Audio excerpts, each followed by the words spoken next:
I haven't sat with anybody in here in a long, long time. Guys get into the locker room yesterday for the first time, so they were like kids in a candy store. Haven't been able to be in our locker room since last March. So to be able to move your things into a place for the first time, I thought was exciting. And then it was our first full team practice in the pit. We have not ever had one of those. So yes. It's exciting. It's exciting for me to be sitting here right now, for the kids to be able to use their locker room, and for us to have our first full team practice in the pit yesterday. It's fun for sure. And do you think, a follow up to that, do you think that'll give you a bump as you get ready to play again? I hope so. You don't know for sure. It's such uncharted waters for all of us as we've navigated through this thing, but even if it's not, you can't help but not feel good that that this step happened. And even if there's only a fraction of whatever we have left in the year, better late than never, as they say. So just happy for the guys more than anything to actually have probably their first real regular day yesterday of going into a weight room, lifting, going to a practice, then being able to go to a training room afterwards to like heal your injuries and use a whirlpool or whatever it happens to be. Like, it was kind of the first real day they've had that. So happy for them. And yes, I hope it leads to a bump for sure. But even if it doesn't lead to the bump in the sense that you're looking at it, for me, it feels like a bump internally, and that's worth it. Paul, that has to be an advantage for other teams that are dealing with that. I mean, I think that's one thing a lot of people probably take for granted, is the fact that teams can use their own facilities and their own training room, and they can sleep in their own beds. I mean, how much of a disadvantage of it? How would you explain it to people that just don't see what you see? Yeah, I think you'd probably have to sit down with some of the guys who've obviously been through it a little bit to know. I'm sure it probably impacts some more than others. When you have an injury, for instance, and you kind of get an ice pack on your room on the road, it's a little bit different than having access to something here. So maybe if you've been banged up, you're feeling the impacts more than somebody else. Or if you're the guy that needs to get a lot of shots up to feel confident about yourself, you're the one saying, oh man, it really would have been great to have been able to go into the Davalos and work on my jumper, or whatever that might be. So I think there's different dynamics to it for each kid. And I'm sure along this journey, there's some that have gone through some phases where it really did make a significant impact, maybe others not so much. And then I think that ebbs and flows throughout the year. I'd love to sit here and kind of go into all of them, but really they're out of your control. So you just kind of make the best with what you have. And we've got, I believe, 30 days left, and 25 of those 30 days are on the road. So we got to keep going. Nothing's changed really from the standpoint that, from my understanding, I think when we added it up, there's 30 days left, and 25 of those 30 days are going to be in other cities and other places. So let's just cherish and enjoy the moments we have here, and then make the best out of those other 25 days that we have left.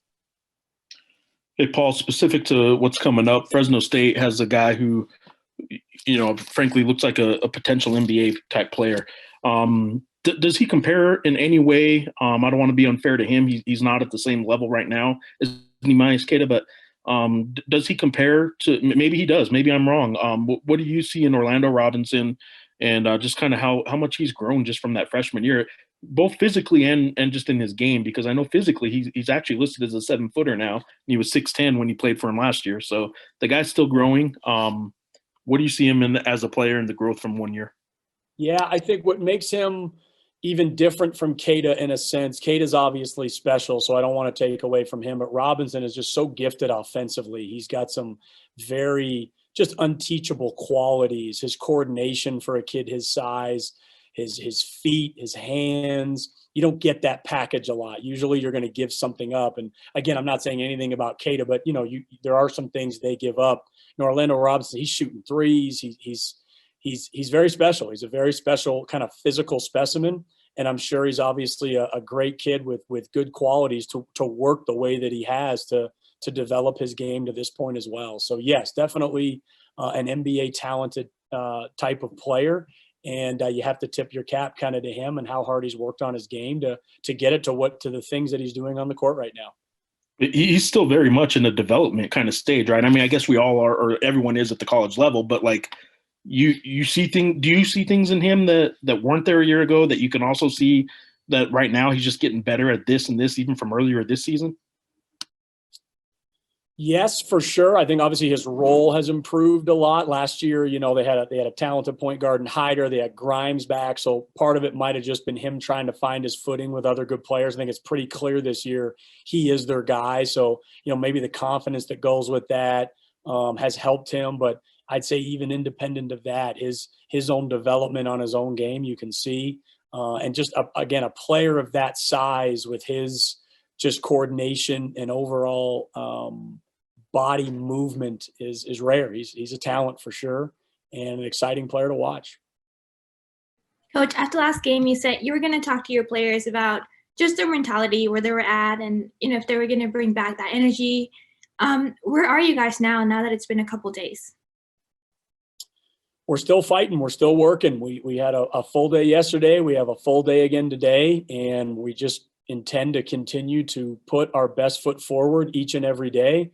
That best foot forward might not be what other people think is the best foot forward or where it should be, but it has to be for us, right here, right now. Our scenario or situation might not be perfect, but that doesn't mean we can't try and be the best we can be. And obviously the last game was very hurtful in a lot of ways, but it can't change the attitude the next day or the day after that and the day after that. And that's all I've tried to impress upon them. We just have to continue to work as hard as we possibly can and reinforce the right values, not only for basketball, but for life and dealing with adversity and dealing with things when they're not going your way, and just continue to kind of chip away at that. That doesn't make each player perfect on that every day, but we have to be the best version of ourselves and continue to kind of work in that area. Coach, where are you at on the point guard rotation? Are you still set in stone with the two guys? For now, I believe so. I think Saquon's probably given us the best overall minutes that we've had, and it's a very small sample size, but I want to continue to give him that opportunity. And I do feel as though Isaiah, in the limited minutes that he's had, has shown some flashes here and there. He's done some things that have been very, very encouraging. So, again, for probably those two benefits, I think having just the opportunity to focus on one position, hopefully will make them better. And does it hurt maybe a couple of other guys who aren't in that mix? Yes. But I do feel as though those two have done the most to get the opportunity that they're getting right now. As a follow-up to that, is this season in the point guard position maybe gives us an opportunity to ask this question and examine this a little more, but are you at a point where you're developing for the future beyond the season, or are you trying to win games now? Obviously the answer is yes, you're trying to win games now. I get that, but you know what I'm saying? There's a balancing act between development in the situation you're in and what else.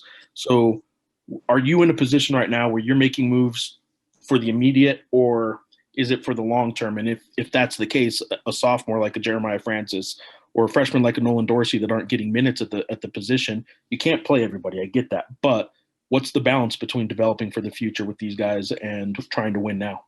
Yeah, I think because everyone got a free year, really everyone's supposed to be kind of looking, down the road potentially. You're not really intent on making a decision because it's someone's last year or someone's not in a rotation because you feel like they have certain amount of years of eligibility left. So I think everyone that was supposed to get taken off the table, where this was a free year and you just kind of do what you think is best. And all I can really say to the guys that you mentioned and then the guys that maybe are in front of them is maybe a lot more goes into it than meets the eye, outside of maybe what you see from a statistic standpoint, we see as well. But there's a lot of other things that go into it as well, mental health wise, physical health wise, that might right now seem like we're either building for a future or even that we're not, when in reality there's maybe other things that go underneath it. And just in the world that we're in right now, just things that you don't talk a lot about. It's not a traditional year where I can sit here and talk about every little thing that's going on. These kids have all been through a lot. And I think, like I said earlier to Will, in different ways, some people have managed and handled this situation a little bit better than others, and not in a detrimental or malicious or way that you would look badly upon somebody, but just understanding and kind of going through things. So that all plays into some of these decisions that go on. And I'm happy for the guys that are working through it and are using this as an opportunity. And for those that aren't, we just try and continue to support and develop them in ways where whenever or if things do get back to normal, then they'll be able to maybe kind of be the players that they would want to be, or we would want them to be. Coach, you've obviously been busy with your own team, but have you taken a look at the rest of the Mountain West, and what are your thoughts on them? Because San Diego State maybe didn't start conference play how we all expected them to, and Utah State just lost to UNLV. So what do you think? Honestly, I don't – this is a 16-hour-a-day deal, and 7 or 8 of that is spent with my players and their physical and mental well-being. And this is the least amount of time I have ever spent watching or reading the news,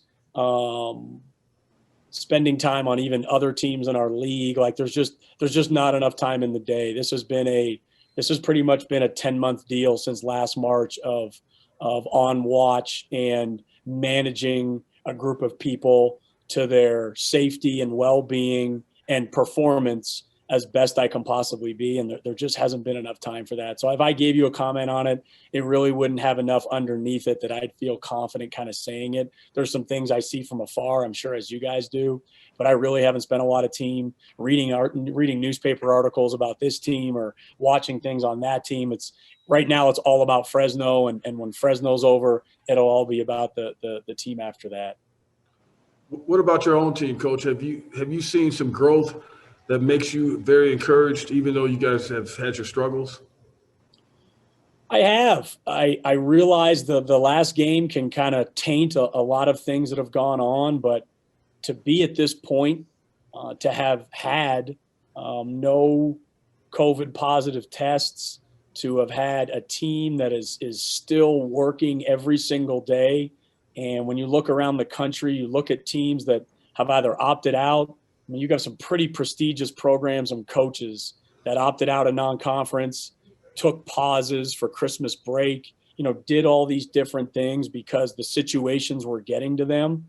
And if you think about our situation and the fact that we're still kicking and we're still fighting, I think it says a lot. And I hope it's something that these guys will be able to take with them the rest of their lives when you kind of see maybe other people backing down a little bit or the situation getting to them to the point that they are having to pause and that we haven't done that as of yet.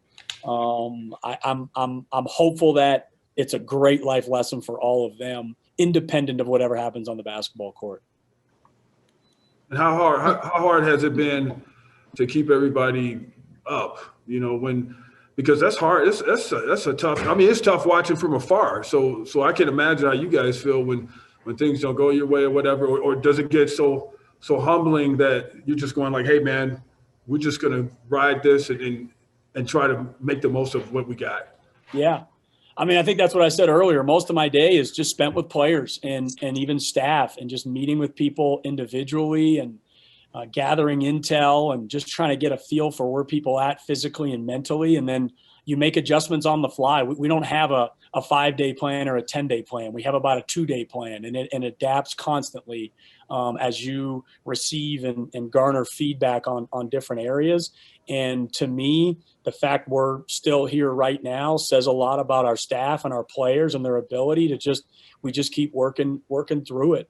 And when you're young, I think all of us as kids have maybe told our mom or our dad or told our coach, we quit. I don't want to play anymore. I'm not very good at this, whatever it might be. And, your parents when you're young say, hey, you got to at least finish what you started. You might not have to play baseball next year, but you've got to finish the year out and finish what you started. And I can't think of a better metaphor for what these guys are going through right now. There's a million reasons I can come in and say, we're done. We don't want to play anymore. It's not going our way. It's not fair. We had to start late. But they're going to hopefully the lesson learned out of this is they're going to learn and we're going to learn to finish what we started, no matter how bad it might get, how ugly it might get.